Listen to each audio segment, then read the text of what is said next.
2021년 2월 5일 금요일 새벽 본문 말씀은 누가복음 11장 27절에서 36절 말씀입니다. 이 말씀을 하실 때에 무리 중에서 한 여자가 음성을 높여 이르되 당신을 뵌 태와 당신을 먹인 젖이 복이 있나이다 하니 예수께서 이르시되 오히려 하나님의 말씀을 듣고 지키는 자가 복이 있느니라 하시니라. 무리가 모였을 때에 예수께서 말씀하시되 이 세대는 악한 세대라 표적을 구하되 요나의 표적밖에는 보일 표적이 없나니 요나가 느느웨 사람들에게 표적이 됨과 같이 인자도 이 세대에 그러하리라. 심판때에 남방 여왕이 일어나 이 세대 사람을 정죄하리니 이는 그가 솔로몬의 지혜로운 말을 들으려고 땅 끝에서 왔음이거니와 솔로몬보다 더 큰 이가 여기 있으며 심판때에 느느웨 사람들이 일어나 이 세대 사람을 정죄하리니 이는 그들이 요나의 전도를 듣고 회개하였음이거니와 요나보다 더 큰 이가 여기 있느니라. 누구든지 등불을 켜서 움속에나 말 아래 두지 아니하고 등경 위에 두나니 이는 들어가는 자로 그 빛을 보게 하려 함이라. 내 몸의 등불은 눈이라. 내 눈이 성하면 온 몸이 밝을 것이요 만일 나쁘면 내 몸도 어두우리라. 그러므로 내 속에 있는 빛이 어둡지 아니한가 보라. 내 온 몸이 밝아 조금도 어두운 데가 없으면 등불의 빛이 너를 비출 때와 같이 온전히 밝으리라 하시니라. 아멘. 열린베테교 성도 여러분 반갑습니다. 2021년 2월 5일 오늘 금요일입니다. 성령님과 동행하는, 그래서 시험을 이기고 또 하나님의 나라의 복음을 전하는 또 아름다운 하루가 되시기를 바라겠습니다. 함께 나눌 말씀의 제목은 복을 가지고 복을 찾지 마십시오 입니다. 오늘 본문에서 한 여인이 예수님께 복에 대한 이야기를 하십니다. 다시 말해 예수님을 잉태하고 예수님을 낳고 예수님을 양육한 어머니, 여인, 마리아죠. 야, 마리아는 참 좋겠다. 마리아는 참 복되다. 이런 얘기를 합니다. 자, 27절 말씀이거든요. 한번 읽어보시죠. 시작. 이 말씀을 하실 때 무리 중에서 한 여자가 음성을 높여 이르되 당신을 뵌 태와 당신을 먹인 젖이 복이 있나이다 하니. 여러분, 우리가 가끔 어른들 사이에서 난 당신이 참 부럽소. 그런 아들을 뒀으니 얼마나 대견하오. 그런 딸을 뒀으니 얼마나 좋소. 그죠? 지금 그런 얘기예요. 예수님 같은 분을 뒀으니 마리아는 참 좋겠다. 예수님 같은 분을 낳다니 참 좋겠다. 요 얘기거든요. 여러분, 복이 뭘까요? 예수님 같은 분을 낳으면 복인가요? 예수님 같은 분을 양육하는 것이 복인가요? 복이죠. 그 복입니다. 우리가 만일에 예수님 같은 아들, 예수님 같은 딸을 낳았다고 생각해 보세요. 여러분, 얼마나 좋겠어요. 착하고, 지혜롭고, 예쁘고, 막 능력도 있고, 신실하고. 그런데 오늘 예수님이 그 복의 개념을 뒤집어 버립니다. 예수님을 잉태했기 때문에, 예수님을 해산했기 때문에, 또 예수님에게 젖을 먹였기 때문에 그런 사람이 복이 있는 게 아니라 진짜 복 있는 사람은 누구냐? 바로 하나님의 말씀을 가진 자라는 거예요. 자, 오늘 본문 28절 말씀입니다. 읽어보시죠. 시작. 예수께서 이르시되 오히려 하나님의 말씀을 듣고 지키는 자가 복이 있느니라 하시니라. 여러분, 우리가 다 예수님을 잉태할 수 없죠. 우리가 다 예수님을 해산할 수가 없어요. 예수님을 출산하고 젖을 먹인 사람은 이 세상에 딱 한 사람, 마리아밖에 없습니다. 만일에 예수님을 낳았기 때문에 마리아가 복이 있다 그러면 이 세상에서 복받은 사람은 딱 마리아 한 사람밖에 없어요. 근데 예수님이 그렇지 않다는 거예요. 마리아처럼 예수님을 잉태하지 않았어도 복이 있을 수 있다. 마리아처럼 예수님에게 젖을 먹이지 않았어도 당신은 복이 있을 수 있다. 왜? 하나님의 말씀을 듣고 지키는 자. 하나님의 말씀을 가까이 한다면 당신은 복이 있는 사람이다. 라는 말씀입니다. 사람들은 표적을 참 좋아합니다. 이 표적이라는, 여러분 성경에 표적이라고 하는 이 단어 밑에 주석이 달려 있을 거예요. 이적, 미라클, 기적, 뭐 이렇게 달려 있습니다. 기적 좋아하십니까? 이적 좋아하십니까? 사람들은 내가 이렇게 신앙생활 하다가 표적이 일어나면 막 흥분해요. 좋아해요. 야, 나 복 받았다는 거예요. 나 은혜 받았다는 거죠. 오늘 본문도 마찬가지입니다. 자, 29절 말씀 또 읽어보겠습니다. 시작. 우리가 모였을 때 예수께서 말씀하시되 이 세대는 악한 세대라 표적을 구하되 요나의 표적 밖에는 보일 표적이 없나니. 표적을 구합니다.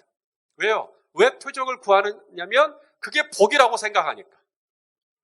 앞을 보지 못하는 사람이 시력을 되찾게 되고, 한 번도 걸어본 적이 없는 사람이 막 일어나서 걷고, 한센병에 걸린 사람의 피부가 막 깨끗해지고, 물 위로 걷고, 물이 포도주로 변하고, 여러분 얼마나 좋아요. 근데 그게 복이 아니라는 거예요. 왜냐하면 물이 포도주로 변하는 게 늘 있는 일은 아니거든요. 어떻게 사람이 항상 물 위로 걸어 다닙니까? 앞을 보지 못하는 사람이 시력을 되찾게 되는 건 참 좋은 일이지만 모든 사람에게 다 그렇게 되는 건 아니거든요. 그러니까 눈을 뜬 것만이 복이고 피부가 깨끗해진 것만이 복이라 그러면 표적이 없을 때는 복이 아닌 거죠. 그래서 예수님이 오늘 그 복의 개념을 뒤집는 것입니다. 표적이 복이 아니라 진짜 복은 뭐냐? 내가 하나님의 말씀을 듣고 내가 하나님의 말씀을 지키고 내가 그렇게 하나님의 말씀과 가까이 지내는 그 모든 삶이 복이라는 거예요. 한 번은 사람들이 다 예수님 곁을 떠난 적이 있었어요. 이 사람도 가버리고 저 사람도 가버리고. 그래서 예수님이 제자들에게 그래요. 너희도 갈래? 너희도 나를 떠날래? 다 가거든. 다 나를 떠나는데 너희도 나를 떠날래? 그때 베드로가 예수님께 했던 유명한 말이 있습니다. 안 떠나겠다는 거예요. 자기는. 왜냐하면 자, 요한복음 6장 68절입니다. 읽어보시죠. 시작. 시몬 베드로가 대답하되 주여 영생의 말씀이 주께 있사오니 우리가 누구에게로 가오리까? 여우도 굴이 있고 공중의 새도 거처가 있으되 인자는 머리 둘 곳이 없다고 했던 예수님 곁이 뭐가 좋다고 거기에 머물러 있단 말입니까? 근데 베드로는 자기는 안 떠나겠다는 거예요. 다 떠나도 나는 절대 예수님 곁을 안 떠나겠다는 거예요. 왜? 물 위를 걸을 수 있는 이 스릴을 예수님에게서 내가 느낄 수 있으니까. 물이 포도주로 변하고 빵 5개가 5,000명 이상을 먹이는 이런 표적을 내가 늘 맛볼 수 있으니까 그런 얘기 안 해요. 베드로가 왜 예수님 곁을 안 떠나느냐? 내가 배부르고 등 따스워서 안 떠나겠다는 게 아니라 말씀이 예수님에게 있으니까. 말씀을 사모하잖아요. 말씀을 가까이 하잖아요. 말씀을 좋아하잖아요. 베드로는 바요나 시모나 네가 복에 있도다. 베드로는 정말 이 복이 뭔지를 아는 거예요. 복이 뭐냐? 예수님 같은 분을 막 잉태하고 출산하고 예수님 같은 분에게 젖을 먹이는 것만이 복이 아니다. 표적이 막 일어나고 막 기적이 일어나고 이것만 복이 아니다. 진짜 복은 뭐냐? 이미 우리 성도님들이 그 복을 가지고 있어요. 바로 내 앞에 내게 지금 허락하신 이 바이블, 이 성경, 하나님의 말씀, 이걸 늘 가까이 하는 거예요. 이게 진짜 복이다. 이 말씀을 읽고 말씀을 묵상하고 말씀을 생각해보고 말씀을 지켜보려고 애를 쓰고 그게 복이다. 영생의 말씀이 여기 있사온데 우리가 어디로 가겠습니까? 예수님께서 이 솔로몬 시대에 이 솔로몬을 찾아왔던 남방 여인에 대한 이야기를 하십니다. 오늘 본문에. 이 남방 여인, 구약에서는 스바의 여왕이라고 되어 있죠. 스바의 여왕, 혹은 다른 번역에서는 시바의 여왕. 그래서 그런 영화도 있었죠. 솔로몬과 시바의 여왕. 이 스바에서 온 이 여왕, 남방의 여왕이 왜 솔로몬을 찾아오죠? 솔로몬에게 표적을 보려고? 아니요. 지혜의 말씀을 들으려고 온다는 거예요. 그러면서 예수님이 이 남방의 여왕이, 스바의 여왕이 이 세대를 꾸짖을 거라는 거예요. 왜? 이 세대는 복의 개념이 잘못되어 있어요. 당신을 뵌 태와 당신에게 젖을 물린 사람이 복이 있다.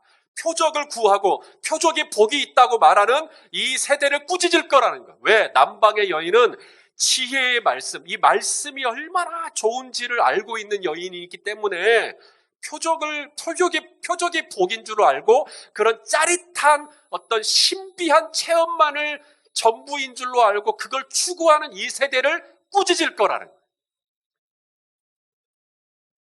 자, 31절 말씀입니다. 읽어보겠습니다. 시작.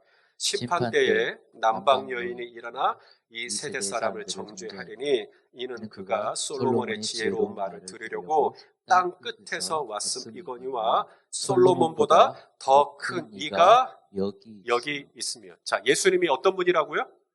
솔로몬보다 더 큰 이. 솔로몬이 지혜의 사람이죠. 예수님은요, 지혜 그 자체세요. 그 지혜가 어디에 있죠? 오늘 우리에게 주신 이 하나님의 말씀에 있다 이 말입니다. 성경에 있어요. 그러니 복을 가지고 복을 찾지 마시라 이 말입니다. 남방 여인은, 남방 여왕은 이 지혜의 말씀을 찾기 위해 땅 끝에서부터 왔어요. 우리는 땅 끝에서부터 말씀을 찾을 필요가 없어요. 우리는 이미 복이 우리에게 주어졌어요. 이 말씀을 언제든지 펼쳐서 읽고 묵상하면 우리는 그 속에서 무수한 지혜를 발견할 수가 있다 이 말입니다. 이렇게 좋은 무궁무진한 지혜의 보고가 우리 옆에 있는데 왜 자꾸 표적을 구하고 나도 예수님 같은 사람을 낳고 그런 게 아니라는 거예요. 그게 전부가 아니라는 거예요. 또 하나 이 세대를 꾸짖는 또 다른 사람이 있는데 바로 요나의 전도를 받고 회개했던 니느웨 사람들. 니느웨 사람들이 이 세대를 꾸짖을 거라는 거예요. 왜 그러죠? 이 니느웨 사람들 원래 멸망받아 마땅한 사람들이었죠. 이 아수르의 수도입니다. 이 아수르에 의하여 이 죽은 사람들이 많거든요. 이스라엘이 아수르에 의해서 망했잖아요. 그렇기 때문에 이 니느웨 사람들이 이제 심판을 받아서 멸망을 받아 마땅한데 요나가 가가지고 니느웨 사람들에게 전도를 합니다. 하나님의 말씀을 전해요. 얼마 동안? 꼴랑 원데이, 하루 동안이요. 그런데 그 하루 동안의 말씀을 받고 사람들이 뒤집어져요. 자, 오늘 본문 32절 말씀입니다. 읽어보시죠. 시작. 심판때 니느웨 사람들이 일어나 이 세대 사람을 정죄하리니 이는 그들이 요나의 전도를 듣고 회개하였음이거니와 요나보다 더 큰 이가 여기 있느니라. 요나가 얼마 동안 전도를 했다고요? 하루요. 그런데 그 하루 동안 전했던 이 말씀을 받고 사람들이 뒤집어져 버립니다. 자, 말씀을 통해 확인하죠. 요나서 3장 4절과 5절입니다. 읽어보시죠. 시작. 요나가 그 성읍에 들어가서 하루 동안 다니며 외쳐 이르되 40일이 지나면 니느웨가 무너지리라 하였더니 니느웨 사람들이 하나님을 믿고 금식을 선포하고 높고 낮은 자를 막론하고 굵은 배 옷을 입은지라. 여러분, 니느웨 사람들이 딱 하루 요나가 전한 이 전도. 그런데도 회개해요. 높은 자부터 낮은 자까지 막론하고 다 회개해요. 요나가 얼마나 이 전도를 잘했으면, 얼마나 설교를 잘했으면, 또 요나가 얼마나 오랫동안 전했으면 그런 거 아닙니다. 요나의 말과 지혜의 능력으로 니느웨 사람들이 뒤집어진 거 아니에요. 요나가 전도, 요나가 전한 복음, 요나가 전한 말씀, 이 말씀 자체의 능력이 말씀을 딱 하루 동안 들었을 뿐인데도 하루 듣고 24시간 듣고 사람들이 다 뒤집어지는 거예요. 말씀의 능력이죠. 이렇게 엄청난 능력, 나의 삶을 바꾸는 능력, 나의 운명을 바꾸는 능력이 이 말씀에 있어요.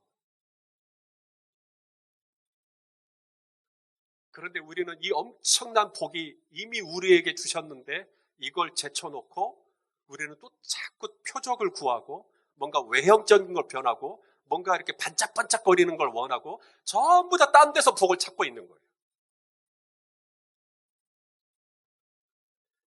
조그마한 생선이 큰 고래를 만납니다. 그리고 그 생선이 그 조그마한 고기가 이제 물고기가 이제 큰 고래에게 이야기를 하는 거예요. 고래 선생님, 웬일이냐? 저 바다 보고 싶어요. 바다. 무슨 얘기냐?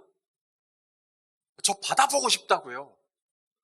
아니, 바다라니 지금 여기가 바다인데. 에? 여기가 바다라뇨? 여기 물이잖아요.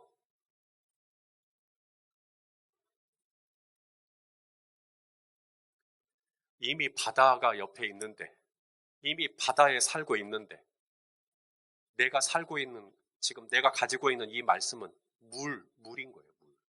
여러분 성경 말씀을 물로 보지 마세요. 하나님의 말씀을 물로 보지 마세요. 이 안에 복이 다 들어가 있어요. 이 안에 엄청난 복이 들어가 있어요. 예수님을 뱀태와 예수님을 젖을 먹인 여인의 복보다 귀한 복이 여기 있어요. 나면서부터 한 번도 걸어본 적이 없는 사람이 걷게 된 표적보다 더 귀한 복이 여기에 있어요. 하나님의 말씀의 복이에요. 이 말씀을 듣고 지키는 자가 복이 있다. 스바의 여왕이 사모했던 솔로몬의 지혜보다 더 지혜로운 하나님의 말씀. 단 하루길 말씀이었지만 그 말씀을 받고 높은 자부터 낮은 자까지 막론하고 다 뒤집어졌던, 인생이 바뀌었던 그런 놀라운 변화를 일으키는 말씀이 오늘 저와 여러분에게 주신 말씀입니다. 여러분, 이렇게 귀한 말씀이 이미 우리에게 주어졌는데도 우리는 여전히 우리가 가지고 있는 이 말씀이 물로만 보여요. 물로만. 왜 그럴까요? 눈이 안 열렸기 때문에 그래요. 이 말씀을 인식하는 이 눈이 아직 안 열렸어요. 오늘 예수님이 그 얘기를 하십니다. 자, 34절 말씀입니다. 읽어보시죠. 시작. 내 몸의 등불은 눈이라. 네 눈이 성하면 온몸이 밝을 것이요 만일 나쁘면 네 몸도 어두우리라. 성경은 여러분 귀로 듣는 거 아닙니다. 설교는 귀로 듣죠. 하지만 성경은 귀로 듣는 거 아니에요. 성경은 눈으로 보는 것입니다. 눈으로. 욥이 고백합니다. 내가 주께 대하여 귀로 듣기만 하였사오나 이제는 어떻다는 거예요? 이제는 눈으로 봅니다. 귀로 듣는 신앙에서 눈으로 보는 신앙으로 전환돼야 돼요. 그래야 내가 사는 곳이 나는 물인 줄 알았는데 오늘 내가 가지고 있는 성경이 물인 줄 알았는데 이게 바다구나. 이게 엄청난 보고구나. 그래서 시편 기자도 기도합니다. 시편 119편 18절에 이렇게 기도해요. 읽어보시죠. 시작. 내 눈을 열어서 주의 율법에서 놀라운 것을 보게 하소서. 엠마오로 내려가던 두 제자. 슬픔에 젖어서 엠마오로 내려가던 두 제자. 근데 그날 저녁에 다시 돌아오죠. 예루살렘으로. 왜? 눈이 밝아졌잖아요. 그죠? 눈이 밝아졌어요. 여러분, 사울이 바울이 되죠. 왜요? 눈이 밝아졌잖아요. 눈에서 비늘이 벗겨졌잖아요. 그리고 나니까 바울이 되는 거예요. 오늘 말씀의 제목이 무엇입니까? 복을 가지고 복을 찾지 마십시오. 이미 저와 여러분에게 하나님은 말할 수 없는 복을 주셨습니다. 성경 66권을 주셨습니다. 이건 복덩어리입니다. 이미 나에게 바다를 주셨는데 나는 이것이 물로만 보이는 그런 지극히 작은 시력으로 신앙생활하지 마십시다. 귀로 듣기만 하였었더니 신앙에서 이제는 눈으로 보는, 내 눈이 성하면 온몸이 밝을 것이요 내 눈이 성하면 말씀이 다 열릴 것이요 내 눈이 성하면 이 신앙생활의 비밀이 다 풀어지는 거예요. 거기서부터 모든 것이 다 풀어지는 거예요. 사랑하시는 성도 여러분, 오늘 우리에게 주신 이 하나님의 이 말씀을 우리 정말 사랑하고 이 말씀을 더 가까이 하고 이 말씀을 더 묵상하고 이 말씀을 더 즐겁게 읽고 이 말씀대로 또 살아보려고 또 애를 쓰고, 그래서 이 말씀이 얼마나 살아있고 운동력 있는 말씀인지 저와 여러분의 삶 속에서 더 깊이 있게 경험해가는 진짜 복된 인생 다 되시기를 예수 그리스도의 이름으로 축원합니다. 기도하겠습니다.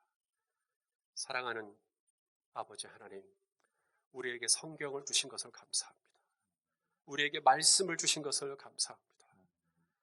우리는 자꾸 어떤 신비한 것을 체험하고 보고 듣고 막 이런 게 더 복인 것 같은데, 우리에게 말씀을 주셨고 오늘 내가 이 말씀을 읽고 있고 내가 오늘 이 말씀을 듣고 있다면, 그리고 내가 오늘 이 말씀을 묵상하고 있다면 그것이 참 진짜 복인 것을 내가 기억하고 오늘도 그 말씀 위에 걸어가는, 참된 복 위에 걸어가는 우리 모든 성도님들 다 되게 하여 주옵소서.